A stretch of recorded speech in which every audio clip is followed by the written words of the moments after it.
मौलवी साहब किस्त वाला कारोबार सूद में आता है या नहीं? मसलन एक चीज़ नकद पे, भाई किस्त का कारोबार सूद में नहीं है, लेकिन इसलिए कह रहा हूं कि आजकल बाज लोगों ने सूद को किस्तों पे डाल दिया, उस पर हमारे हाँ पाबंदी है बाकायदा इंतजामिया की तरफ से। वो चक्कर और है, एक से नकद लेकर दूसरों को किस्त पे बेच देने वाला जो कारोबार है तो सूदी है, इससे बचें।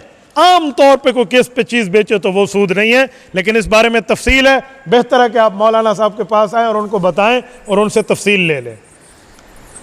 जब सोना फरोख्त करते हैं तो इसमें दुकानदार एक मासा काट देता है, एक मासा 10,000 का बनता है, तो क्यों काटता है भाई? वो किस लिए काटता है? पूछे। हो सकता है कि वो सोना ना हो, वो कुछ और हो, कोई और गिल्लट विल्लट साथ मिलाकर सोने को जोड़ते हैं, इस तरह ना हो। वो आपने सुना नहीं है कि सोना आग में जल के कुंदन बन जाता है? कुंदन किसे कहते हैं पता है आपको? किसे कहते हैं?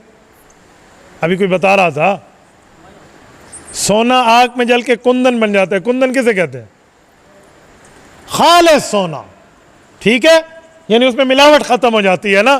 तो अगर ऐसी कोई बात है तो फिर तो अलग बात है, वरना आम तौर पे सोने का मासा काट देते हैं तो जुर्म है।